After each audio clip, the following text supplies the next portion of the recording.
नमस्कार दोस्तों, विद्याधन क्लासेस की निरंतर सीरीज में आपका स्वागत है। आज हम लेके आए आपके लिए 20 हिंदी के क्वेश्चन जो है विविध परीक्षोपयोगी प्रश्न। तो आप देखेंगे एक एक करके 20 प्रश्न आपको हम हल कराएंगे। वीडियो बढ़िया लगे आपको तो चैनल को सब्सक्राइब जरूर करें जो नए आए हैं, और जो पुराने हैं वो कमेंट करें, लाइक करें, शेयर करें वीडियो को। धन्यवाद। तो शुरू करते हैं। पहला क्वेश्चन, उत्कर्ष का विलोम है। तो ऑप्शन पढ़ेंगे प्रतिकर्ष, विकर्ष, निष्कर्ष या अपकर्ष। तो आप किस पे निशान लगाएंगे? तो निशान लगाएंगे डी पे। उत्कर्ष का विलोम होता है आपका अपकर्ष। उपकर्ष, अब उत्कर्ष माने होता है ऊपर की तरफ, मतलब प्रोग्रेस करना। अपकर्ष का मतलब होता है रिग्रेस करना। अगला प्रश्न देखेंगे, आचरण का पर्यायवाची है। आचरण शब्द का क्या पर्यायवाची है? अलंकार, गहना, चाल चलन, आभूषण। तो इसका सही आंसर होगा आपका चाल चलन। कहते हैं उसके आचरण बहुत सही है, उसके आचरण बहुत खराब है, यानी उसका चाल चलन कैसा है, तो समाज में उसका चाल चलन कैसा है, यानी उसका आचरण कैसा है। अगला प्रश्न है आपका, तरिणी का पर्यायवाची है। तो ए तरी, बी तरंगिणी, सी नौका, डी तारे। तो इसमें सही आंसर आएगा आपका तरिणी में आपका नौका। तरिणी माने होता नौका या नाव, इसको कहते हैं तरिणी। इसके बाद है आपका चौथा प्रश्न, देश के विरुद्ध कार्य कर। अगला प्रश्न है आपका चौथा, देश के विरुद्ध कार्य करने वाले के लिए एक शब्द होगा। तो ए विद्रोह, बी देशद्रोही, सी बागी, डी विश्वासघाती। तो इसके लिए सही शब्द होगा देशद्रोही। जो देश के विरुद्ध कार्य करे वो देशद्रोही। आज आप हमारे प्रश्न बताएंगे आप लोगों की तैयारी कैसी है। जो इन प्रश्नों में 20 में से जो 15 प्रश्न हल किए हैं, जिसने अपने आप वो कमेंट करे, देखें कौन कौन 15 प्रश्न हल कर पाया। तो पांचवा प्रश्न है, वह सिद्धांत जो प्रत्येक वस्तु को नाशवान मानता है। तो ये ब्रह्मवाद, बी वेदांत, सी अनित्यवाद, डी क्षणवाद। तो इसका सही आंसर होगा आपका सी अनित्यवाद, यानी कोई चीज नित्य नहीं है, यानी शाश्वत नहीं रहने वाली है। अगला प्रश्न है आपका, लोकोक्ति घर की मुर्गी दाल बराबर का सही अर्थ है। ए अपने घर के गुणवान व्यक्ति का सम्मान न करना, बी घर में मुर्गी हो तो उसे दाल के बराबर समझना, सी घर की मुर्गी को दाल समझना, डी इनमें से कोई नहीं। तो इसमें पहला आंसर आपका सही हो जाएगा, अपने घर के गुणवान व्यक्ति को का सम्मान न करना, तो घर की मुर्गी दाल बराबर समझना। अगला प्रश्न है आपका, मुहावरे चुल्लू भर पानी में डूबना का अर्थ है। तो ए तैरना ना आना, बी लज्जा का अनुभव करना, सी कंजूस होना, डी मुंह छिपा लेना। तो इसका सही आंसर हो जाएगा चुल्लू भर पानी में डूबना का अर्थ लज्जा का अनुभव करना। कहते हैं चुल्लू भर पानी में डूब मरो, इसका मतलब होता है तुम्हें शर्म आनी चाहिए। आठवां आपका प्रश्न है, मुहावरे अक्ल के घोड़े दौड़ाने का सही अर्थ है। तो इसका ऑप्शन देखेंगे, ए कल्पना करना, बी बुद्धि पर पर्दा पड़ना, सी बिना किसी साधन के किसी काम को करना, डी तरह तरह के उपाय सोचना। तो इसका सही आंसर हो जाएगा आपका ए कल्पना करना। कहते हैं क्या अक्ल के घोड़े दौड़ा रहे हो। अगला प्रश्न है आपका, गंवार शब्द का तत्सम रूप है, यानी गंवार शब्द जो है उसका तत्सम क्या होगा।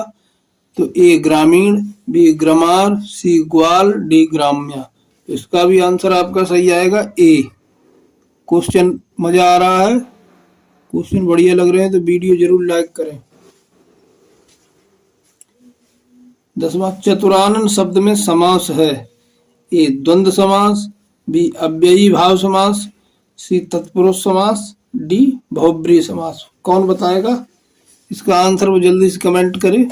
इसका सही आंसर हो जाएगा आपका डी बहुब्रीहि समास, बहुब्रीहि। अगला प्रश्न है आपका, राम लक्ष्मण किस समास का उदाहरण है। तो राम लक्ष्मण किस समास का उदाहरण है? ए द्वंद्व समास, बी द्विगु समास, सी कर्मधारय समास, डी बहुब्रीहि समास।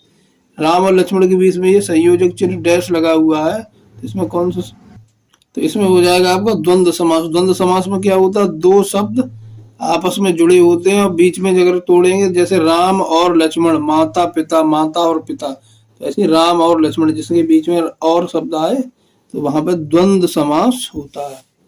अगला प्रश्न है आपका 12वां, काव्य की शोभा बढ़ाने वाले उपकरण कहलाते हैं। तो ऑप्शन में है आपका ए छंद, बी रस, सी अलंकार, डी इनमें से कोई नहीं। तो काव्य की शोभा बढ़ाने वाले शब्दों को क्या कहते हैं, अलंकार कहते हैं। ये तो परिभाषा आपने पढ़ी ही होगी, तो इसमें सी में आंसर लगा देंगे। उच्चारण में कौन सी संधि है, उच्चारण शब्द जो है उसमें कौन सी संधि है, तो ए गुण संधि, बी अयाद संधि, सी वृद्धि संधि, डी व्यंजन संधि। तो इसमें आपकी हो जाएगी गुण संधि, उच्चारण में गुण संधि है। अगर 14 नंबर प्रश्न देखेंगे, ये एक लिखी हुई है पंक्ति, इस पंक्ति को पढ़ के आप पता लगाएंगे इसमें कौन सा छंद है। तो देखेंगे, बालक वृंद देखे अति शोभा, लगे संग लोचन मन लोभा। उक्त पंक्ति में कौन सा छंद है। तो ऑप्शन में देखेंगे, दोहा छंद है, चौपाई छंद है, रूला छंद है, सोरठा छंद है। तो मात्रा गिन लेंगे, तो मात्रा गिनेंगे तो उसमें 24 मात्राएं होती हैं। तो 24 मात्राओं में वाली पंक्ति उसको छंद को क्या कहते हैं, चौपाई छंद कहते हैं। इसमें चौपाई छंद है।